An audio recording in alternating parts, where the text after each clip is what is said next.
नमस्कार दोस्तों, आप सभी का बहुत बहुत स्वागत है ज्योतिष ऊर्जा में। देखिए, शारदीय नवरात्रों और चैत्र नवरात्रों के बारे में तो सभी लोग जानते हैं, लेकिन क्या आप जानते हैं कि साल भर में शारदीय नवरात्रे और चैत्र नवरात्रे के अलावा दो और नवरात्रे भी मनाए जाते हैं और इन दोनों नवरात्रों को गुप्त नवरात्रों की संज्ञा दी गई है। गुप्त नवरात्रे क्या होते हैं, चलिए आज की वीडियो में मैं यही आपको बताने वाली हूँ। इस वीडियो को अंत तक देखें ताकि आप भी गुप्त नवरात्रों के बारे में जानकारी हासिल कर सकें। ये दो नवरात्रे जिन्हें माघ गुप्त नवरात्रे बोला जाता है और आषाढ़ गुप्त नवरात्रे बोला जाता है। इनमें से जो माघ के गुप्त नवरात्रे हैं वो 5 फरवरी से 2019 में शुरू होने वाले हैं और 14 फरवरी तक ये नवरात्रे चलेंगे। इन नवरात्रों में 10 महाविद्याओं की पूजा की जाती है। ये 10 महाविद्याएं कौन हैं, इनकी हम बात करेंगे और इसके साथ साथ इन नवरात्रों में की जाती है तंत्र साधना। जो व्यक्ति साधना में है, जो साधक साधना में है, वो इन 9 दिनों में खूब तंत्र साधनाएं करते हैं। चलिए सबसे पहले ये जान लेते हैं कि सामान्य नवरात्र में और गुप्त नवरात्रि में क्या अंतर होता है। सामान्य नवरात्रों में हम दोनों तरह से पूजा कर सकते हैं। सात्विक पूजा भी की जाती है और तांत्रिक पूजा भी की जा सकती है, परंतु वहीं गुप्त नवरात्रों में ज़्यादातर तांत्रिक पूजाएं ही की जाती हैं। गुप्त नवरात्रि में आमतौर पर ज़्यादा प्रचार प्रसार नहीं किया जाता, क्योंकि ऐसा माना जाता है कि साधक को अपनी साधना को गोपनीय रखना होता है। अगर साधक अपनी साधना के बारे में किसी को बता देगा तो वो साधना फलीभूत नहीं होती, इसलिए ये ज़्यादातर गोपनीय ही रहते हैं। गुप्त नवरात्रों में पूजा और मनोकामना जितनी ज़्यादा गोपनीय होती है, सफलता उतनी ही ज़्यादा मिलती है, ऐसा माना जाता है। इसीलिए इन नवरात्रों को बहुत गोपनीय रखा जाता है। आम लोग तो इसके बारे में ज़्यादा नहीं जानते और ना ही इन दिनों में साधनाएं करते हैं। साधक और बड़े बड़े साधु संत यहाँ पर इन नवरात्रों में साधनाएं करते हैं और 10 महाविद्याओं की पूजा करते हैं। परंतु ऐसा भी नहीं है कि आम जन जो हैं वो इन दिनों में माँ की पूजा नहीं कर सकते। आम जन भी माँ की पूजा उसी तरीके से कर सकते हैं जिस प्रकार से सात्विक नवरात्रों में की जाती है। परंतु यहाँ पर एक बात का आपको ध्यान रखना आवश्यक होता है कि इन दिनों में आपको पूजा विधि को फॉलो करना बहुत ज़रूरी है।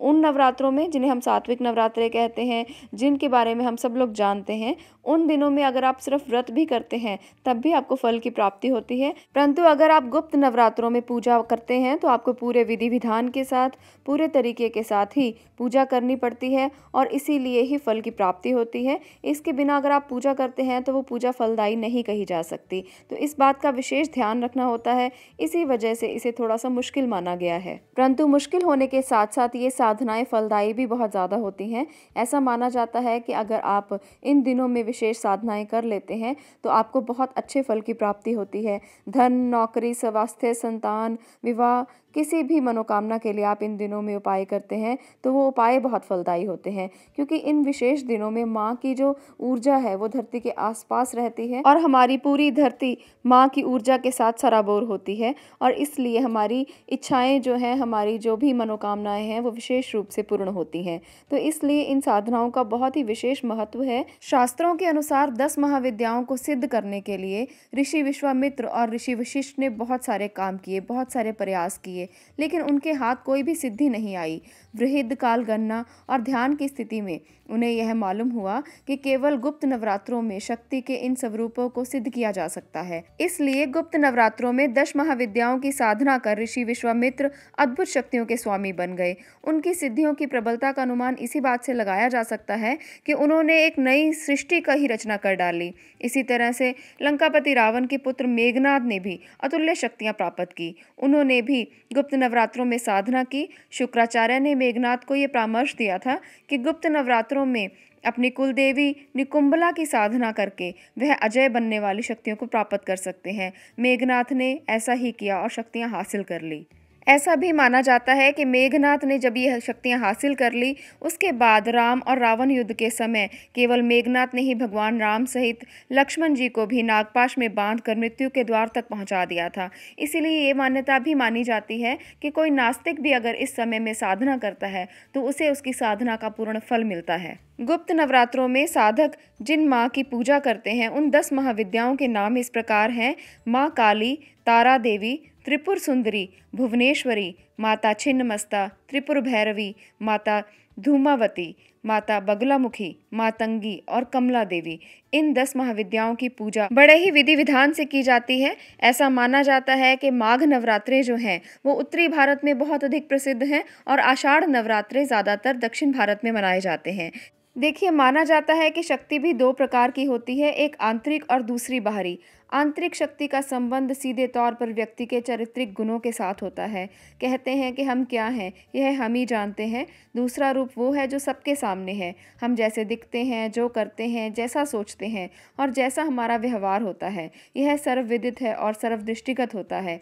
लेकिन हमारी आंतरिक शक्ति और ऊर्जा के बारे में केवल हम ही जानते हैं। इसी प्रकार से जो हमारी आंतरिक ऊर्जाएं हैं, जो हमारी आंतरिक शक्तियां हैं, उन्हें इन 10 महाविद्याओं के रूप में बांटा गया है। यही हमारे अंदर की ऊर्जाएं हैं और इन्हें हम जब 10 दिन में सिद्ध कर लेते हैं तो हमारी सभी मनोकामनाएं पूर्ण हो जाती हैं। ये भी माना जाता है कि ये 10 महाविद्याएं जो हैं माँ सती का ही रूप हैं।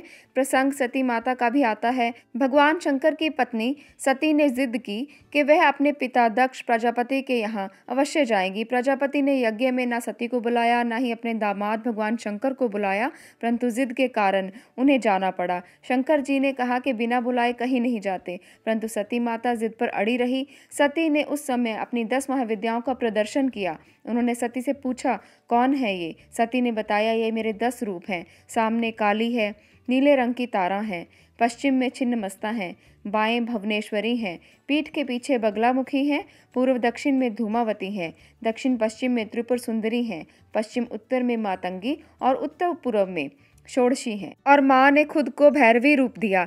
इन्हीं 10 महाविद्याओं के साथ देवी भगवती ने असुरों के साथ बहुत युद्ध भी किया। चंड मुंड और शुंभ निशुंभ वध के समय देवी की यही 10 महाविद्याएं युद्ध करती रहीं। 10 महाविद्याओं की आराधना अपने आंतरिक गुणों और आंतरिक शक्तियों के विकास के लिए की जाती है।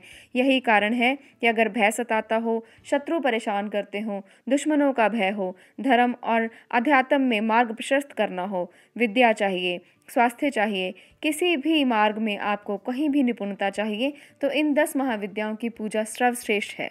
चलिए, मैं आज आपको ये बताती हूँ कि 10 महाविद्याओं में से किस किस फल के लिए किस किस माँ की आपको पूजा करनी चाहिए। सबसे पहले हम बात करते हैं बाधाओं की। अगर आप बाधाओं से मुक्ति चाहते हैं, हर तरह की बाधा से मुक्ति चाहते हैं, तो आपको माँ काली की आराधना करनी चाहिए। अगर आप लोग आर्थिक उन्नति चाहते हैं, आपको आर्थिक उन्नति चाहिए, आपको पैसा चाहिए, आपको अपनी आर्थिक संपन्नता चाहिए, तो आपको माँ तारा की आराधना करनी चाहिए। इसके साथ साथ जो लोग सौंदर्य और ऐश्वर्य की प्राप्ति करना चाहते हैं, उन्हें माँ त्रिपुर सुंदरी की आराधना करनी चाहिए। सुख और शांति के लिए माँ भुवनेश्वरी की आराधना कीजिए। अगर आप शत्रुओं पर विजय प्राप्त करना चाहते हैं, शत्रुओं को सम्मोहित करना चाहते हैं, वैभव चाहते हैं, तो आपको छिन्नमस्ता की आराधना करनी चाहिए।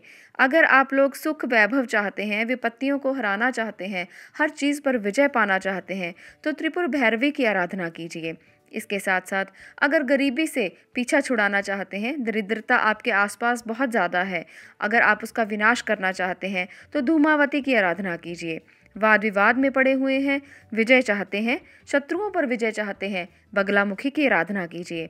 इसके साथ साथ जो बच्चे पढ़ाई करते हैं, ज्ञान चाहते हैं, विज्ञान में उन्नति करना चाहते हैं, सिद्धियां चाहते हैं, साधनाओं की प्राप्ति चाहते हैं, उन्हें माँ मातंगी की आराधना करनी चाहिए। इसके साथ साथ अगर आप परम वैभव को प्राप्त करना चाहते हैं, माँ के आंचल में चाहते हैं जाना, धन चाहते हैं, तो आपको माँ कमला की आराधना करनी चाहिए। तो इस प्रकार से हर चीज़ की प्राप्ति के लिए अलग अलग 10 महाविद्याओं की आराधना आप कर सकते हैं। तो आप भी यहाँ पर अपने किसी भी फल की प्राप्ति के लिए माँ की आराधना कीजिए। 5 फरवरी से नवरात्रे शुरू हो रहे हैं और घट स्थापना का जो समय रहेगा वो इस प्रकार है।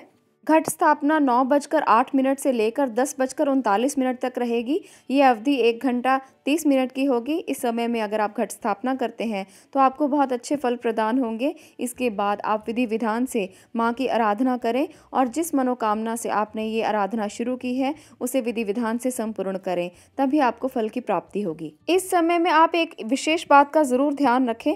यहाँ पर अगर आप व्रत करते हैं, साधना करते हैं, इसके साथ साथ माँ की आराधना भी करते करते हैं। कुछ चीज़ों को आपको ज़रूर करना चाहिए, वो ये है कि आप झूठ से दूर रहें, मोह से दूर रहें। इन दिनों में अगर आप सात्विक रहेंगे, सात्विक भोजन करेंगे, तभी मन को शांति रहेगी और शांत मन बहुत ज़रूरी है।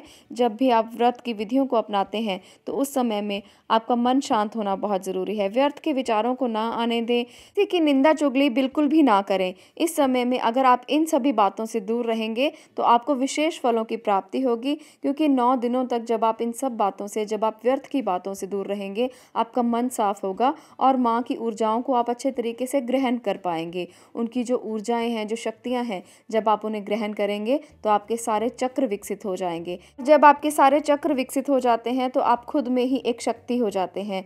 चलिए माँ की आराधना कीजिए। आज के लिए इतना ही। अगर आप लोगों को ये वीडियो पसंद आई हो तो नीचे कमेंट सेक्शन में जय माता दी लिखकर ज़रूर भेजिए। आप लोगों का वीडियो को देखने के लिए बहुत बहुत धन्यवाद।